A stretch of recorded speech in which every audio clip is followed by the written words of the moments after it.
All right, so we have Raymond here with us now. Thanks for joining us, Raymond. We're going to go ahead and get started. I see we have quite a few of our participants who have joined us. So thank you again, everyone who's tuning in this afternoon with us for a live discussion and question and answer session with Dr. Shane Magee. He's an internal medicine physician here at Kelsey-Seybold, and with Raymond Estrada, who's our director of Kelsey Care Advantage. I'm Lane Galata. I'm a member of the marketing team here at Kelsey, and I'm going to be the moderator for today's conversation. So before we go ahead and get started, we'll have just a few housekeeping reminders for everyone who's an attendee. If you could just make sure your microphone is muted, we would appreciate that. That way all of our attendees can hear Dr. Magee and our conversation with Raymond as well.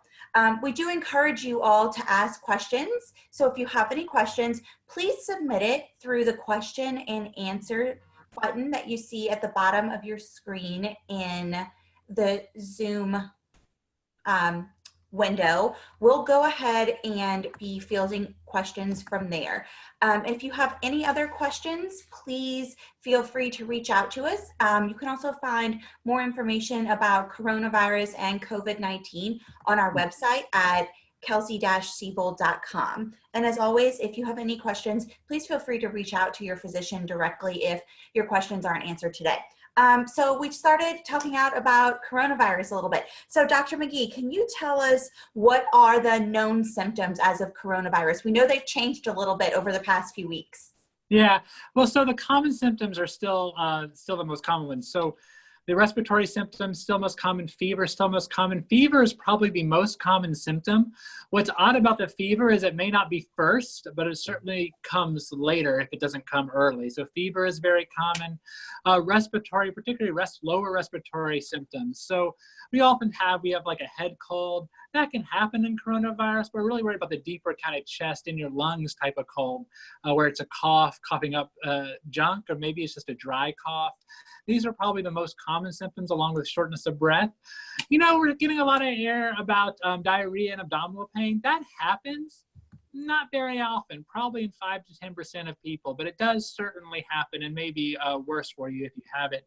One interesting thing that's come up about the interesting new symptoms is the lack of smell and taste, how it really affects your smell and taste. It's kind of new, or at least in the past few weeks, we've really uncovered that. So those are there's a lot of symptoms that it can cause, mostly respiratory, sometimes GI. Okay. So we know there was also some concern about coronavirus affecting the older population, with there being a higher concentration of that population affected. Is that still holding true, or are we seeing sort of this new novel virus affecting everyone equally? So it does affect everyone, and certainly anybody is at risk for dying, but still the risk for death is predominantly among the older population for a few reasons. As we age, our immune system ages with us, so it becomes less able to deal with such a bad pathogen. Also, as we age, we accumulate more diseases like hypertension and diabetes. All these other diseases make any infection worse. So it may not be just a part of age, it may be also the comorbidities that come with age sometimes. But it is affecting everybody to a great deal, but especially the older population. So I know, with some of your patients, what would be sort of the first symptom of coronavirus that you would want for them to call about? Would it be the fever, a dry cough? At what point would you want them to seek medical help from a physician? Well, for any of my patients, I'm happy to field phone calls personally. I know other doctors are too, for any concern you may have. But when I tend to get really concerned about a patient is when they're telling me not only do they have a fever, but they also have shortness of breath and chest pain, like they can't get their breath. This is when I start to get really concerned about my patients when it comes to coronavirus. You know, a cough and maybe a mild shortness of breath, maybe we'll handle at home. But when it starts getting breathlessness, especially at rest or on minimal exertion, I start to worry more. Okay. So a lot of we're all home right now. I know I'm working from home, Raymond's from home, Dr. Magee, you're in the clinic today, but a significant portion of the population is practicing social distancing and under stay-at-home orders. Raymond, do you have any tips for our Kelsey Care Advantage members and everyone who's at home right now to sort of balance, the negativity that we're feeling with social distancing, with missing our grandkids. And I know my mom misses my kids tremendously and vice versa. And I miss my friends as well and my coworkers. So Raymond, do you have any advice or tips that would be helpful for people at home? Yeah, I think it's important to remember you can still stay in contact. It's a little bit different. In fact, everything that we're doing right now because of the crisis that's going on is going to be a little different. But to remember is you still can have that communication with your loved ones, your family, even if they're not in there with you presently. You can set, what I recommend is setting up meetings like we're doing right now through Zoom or through FaceTime or through Facebook Live. Just staying interactive with both your family members, your friends. It's a little bit different, but I would highly recommend doing that. I think it's incredibly important to stay active, keep as normal routine as possible, as long as you keep all your social distances and follow all the guidelines of the CDC and all the other healthcare provider recommendations. The other thing to remember is any services or benefits that you have typically aren't 100% cut off. For instance, your medical care, you can still access your medical care, whether you have traditional Medicare, if you're a member of Kelsey-Care Advantage or some other health plan. It's just the way you're getting that care is a little bit different. It's a lot of it is virtual, like we're doing right now. So, what my recommendation to the folks that I speak to is just stay in contact, even if it's in a virtual state. It's still better than just being at home. Some other tips that are from the CDC website that you can do is take frequent breaks from what you're doing. One of the things I've done myself is I stopped watching the news as much as possible. Try to keep up to date with the news. Maybe watch it in the morning, maybe a little bit afternoon if I have to watch it in the evening. But to be home watching the news sometimes can be a little bit depressing because it's the same thing over and over. And the CDC really doesn't recommend that. Take periods of time to maybe take a walk if you're able to around the block, stay active. And all your regular things, eat healthy, regular sleep, although sleep seems to be not a problem right now. But I think if you just stay active and keep your routine as simple as possible, as routine as possible, can go a long ways. Absolutely. So Dr. Magee, from a clinical point of view, we've seen some things in the news about depression and anxiety during this time.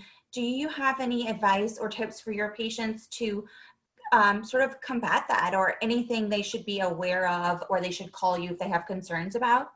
Mm-hmm. Yeah, of course. So we are seeing a lot of depression and anxiety crop up. A lot of times this is in people who have a history of depression or anxiety. So if you or your loved one have a history of being depressed or anxious in the past, you're more likely to get it again. And that may be a person you want to key into that may be at risk for these type of things.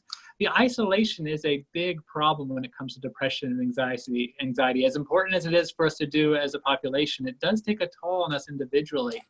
And we are still, at least with Kelsey-Seybold, we're still able to see our patients to talk about clinical measures we can do, medications we can do. We even have therapists in the Kelsey-Care Advantage population. And I know the GHPA, the Greater Houston Psychiatric Association we often refer to, they all have telemedicine capabilities as well.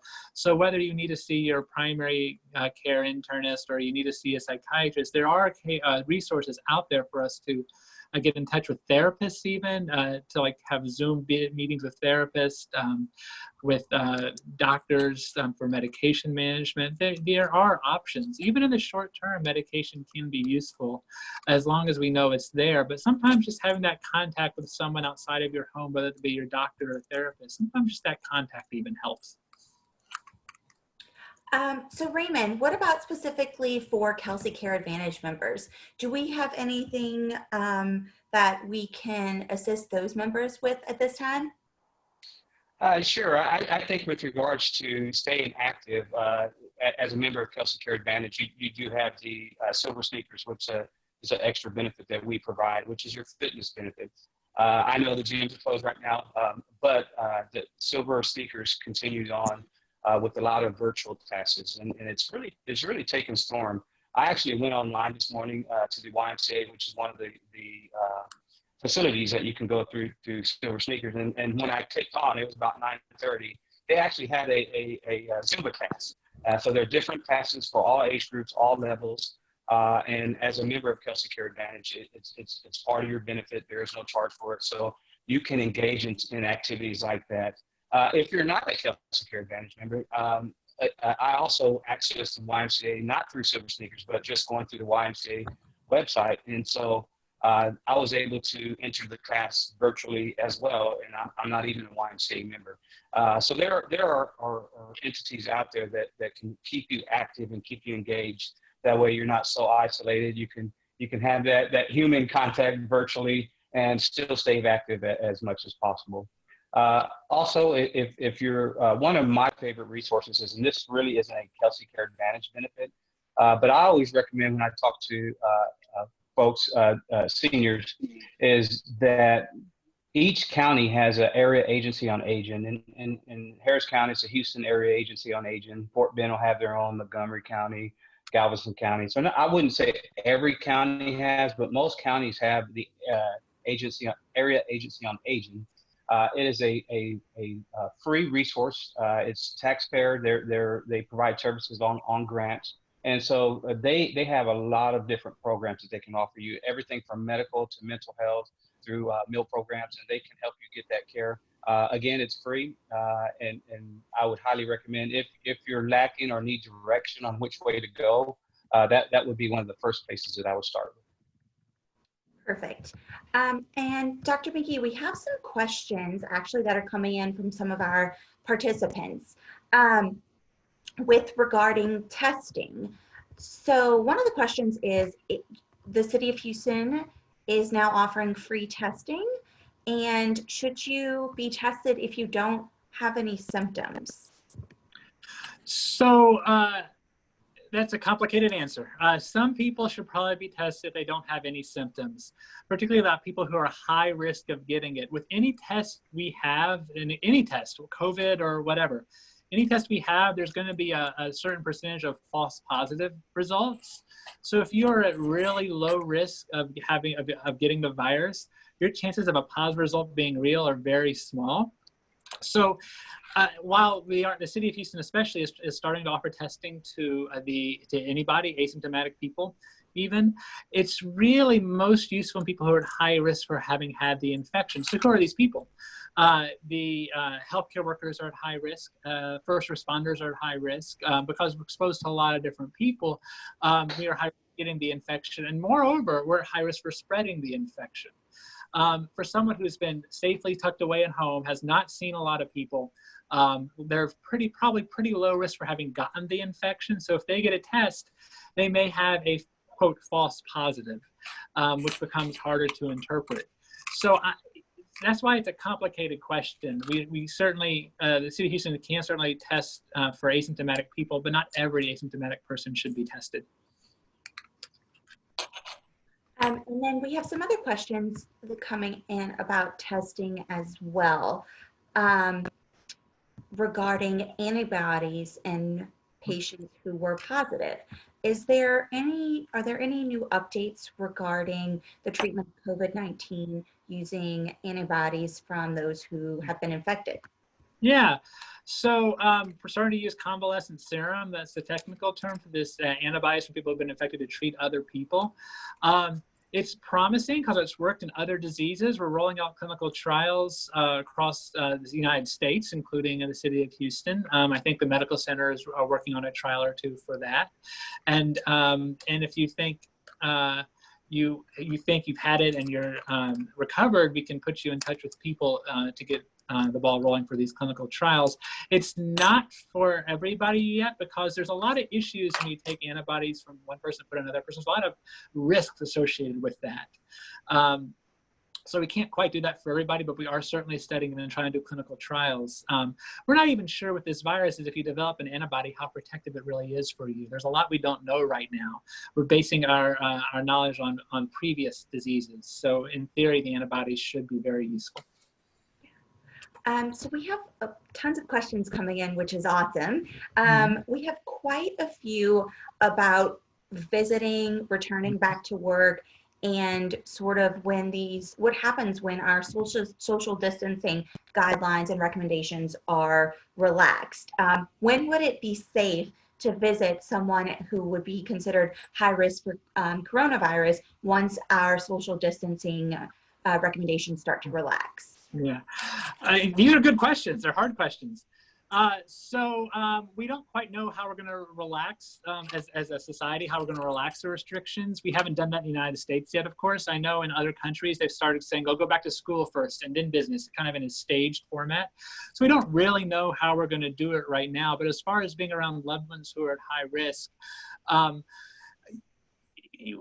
once we start seeing less community spread, that's when I would think about loosening the restrictions about being around your loved ones who are at high risk. But even so, I think for the intervening time, short time, even when they're relaxed, we're going to have to be very careful with hand hygiene, covering mouths, even wearing cloth masks like the CDC is recommending around those high risk individuals for the current period would be useful, even as they slowly become relaxed. The social distancing rules slowly become relaxed. And like I said, I don't even know how our government's going to decide to relax it yet. It may be a staged, I would expect it's going to be in a staged way, one step at a time. So you mentioned masks. We did have some questions come in about masks as well. Someone mentioned they went to Walgreens and the grocery store and no one was actually wearing masks out in public.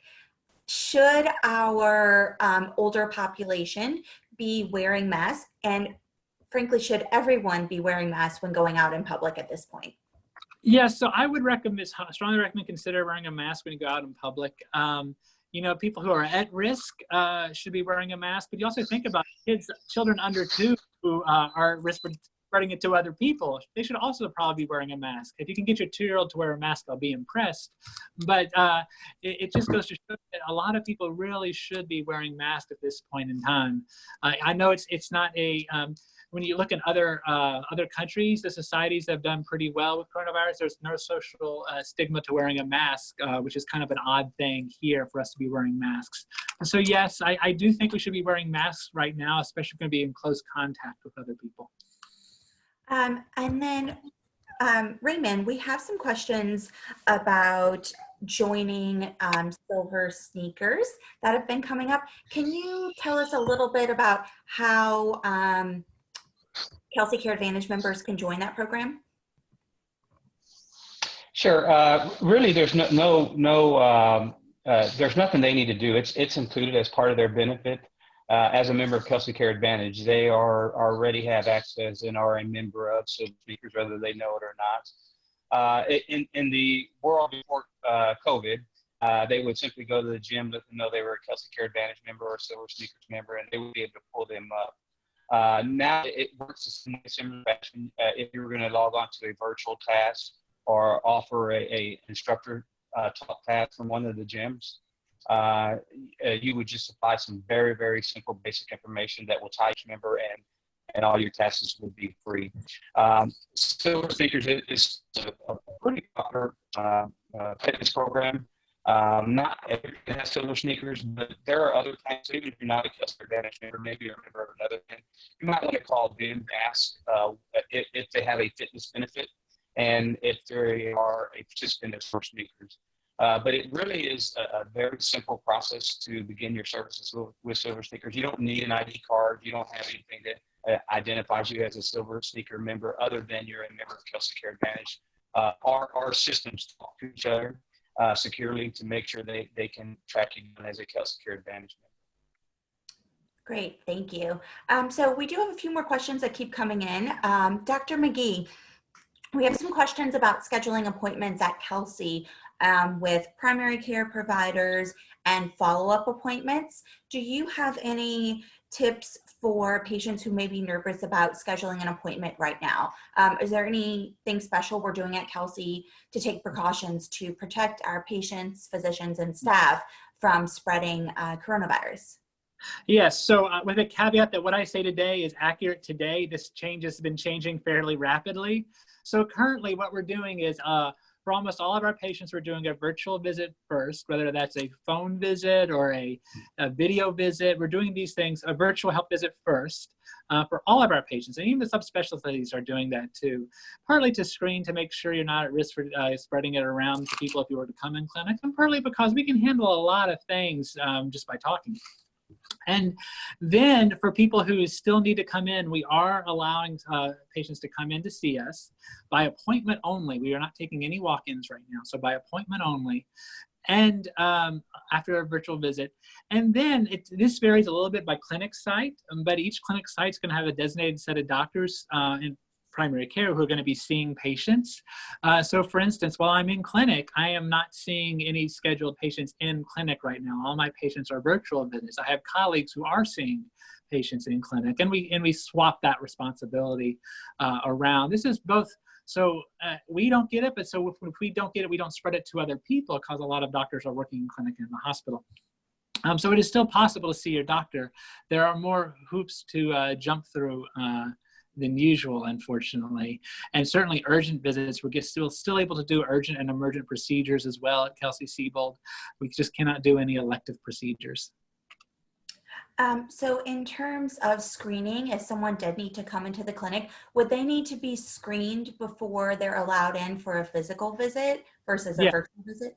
Yes, everyone is screened, including the doctors and nurses and staff are screened. All of us get asked a series of questions about our risk for COVID, and we all get a temperature check when we come in, patients and doctors alike.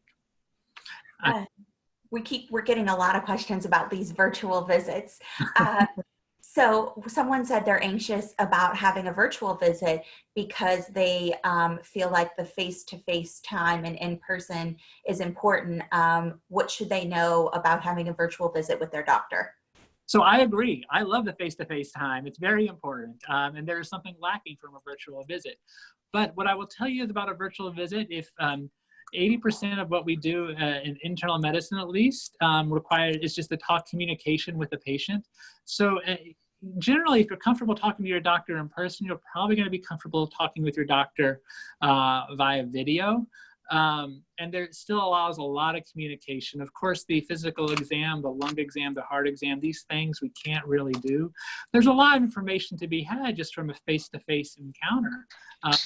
I would encourage you to go ahead and do that if you're at all concerned about any of your medical issues. We're happy to talk about them. And then we have a few more questions that came in about virtual visits. Raymond, we have some questions about Kelsey Care Advantage and virtual visits. Are they able, Kelsey Care Advantage members, are they able to book virtual visits with providers at Kelsey? Yes, absolutely. And in fact, even though virtual visits is sort of a new term that's caught on because of COVID, just so folks know, virtual visits actually have been with Kelsey Care Advantage, specifically with Kelsey-Seybold for, I want to say, over a year and a half now. So we've already had practice with virtual visits. It is a benefit as a member of Kelsey Care Advantage. And if you have a virtual visit with your primary care, there is no charge for it. So as long as you have the capability, as you're doing right now, you are able to access that care, and there's no copay for that.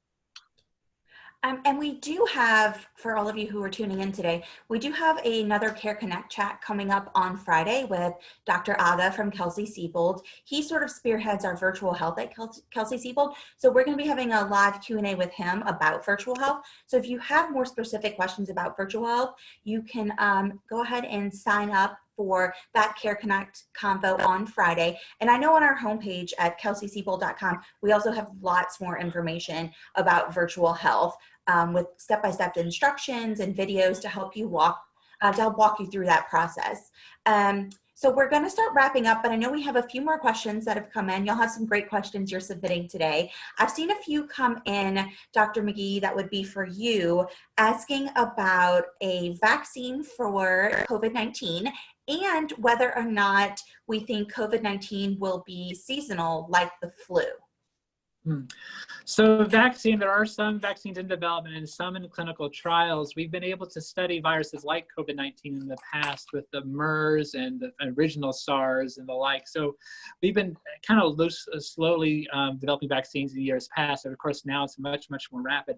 The thing to remember about vaccines, even though it looks good in a test tube, does not always work in people. So we really do need to study it. And secondly, we don't really know the side effects of any vaccine until we start studying it in people. We don't want the vaccine to be worse than what we're doing right now, to worsen the virus. So there's a lot we have to study, but there are some promising vaccines in development right now across the world, actually. And we've had a lot of experience in the past 20 years with SARS and MERS and even Ebola developing rapid vaccines. And once we do develop one, it's probably going to go to the at-risk people and the first responders first before it goes to the general population, just because you have to start ramping up things. But this is probably going to be at least a year and a half away, which goes into the next question about seasonality.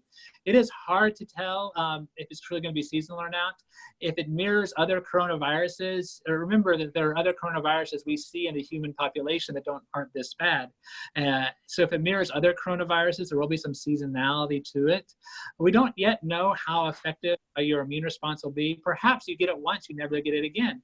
Perhaps you get it once, and like the flu, you're going to get it again and again and again. So there's a lot we don't know, but at least my suspicion, if I had to hazard a guess, and this is purely me, by the way, I would guess that we're going to see some seasonality for it for at least the next 3 to 5 years. After that, I don't know, because the vaccine will be around and most of the population will have been exposed by then.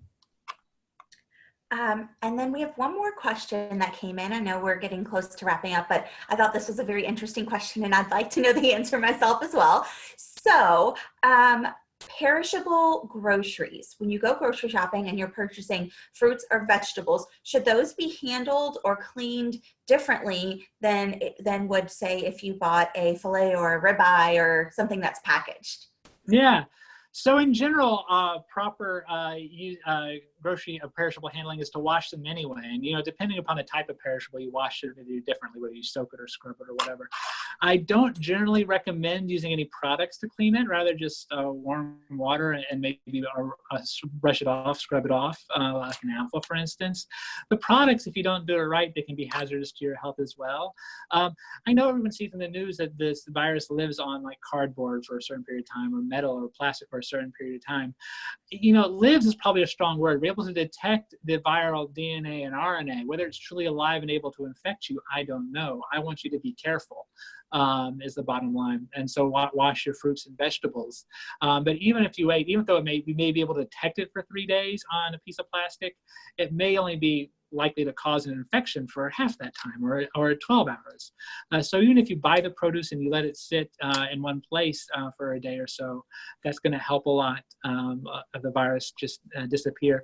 The other thing is, when you go to the grocery store, wash your hands before you go to the store to protect other people. Wash your hands when you come out to protect yourself. And when you wash a piece of fruit, wash your hands before you handle the fruit so you don't put any other bacteria on the fruit. Wash your hands after you finish washing the fruit. You have to wash your hands all the time to prevent transmission. Awesome. Well, I think we're going to go ahead and wrap up for today. It's 2 o'clock, and I know Dr. Magee does need to see his patients virtually the rest of the day. So Raymond, thank you so much for joining us as well. And Dr. Magee, if you have any other questions or you're looking for any other information about COVID-19, I know we've mentioned it before, we have lots of amazing information on our website, Kelsey-Seybold.com. The CDC is also a great source of information for you. So again, we're going to be tuning in Friday at 1:30 with Dr. Aga to talk about virtual health. So if you're interested in learning more about navigating virtual health and the things we can do with virtual health at Kelsey-Seybold, please feel free to tune in then. And thanks again, Dr. Magee and Raymond, for joining us, and have a great afternoon, everyone. Bye-bye. Thank you. Bye-bye.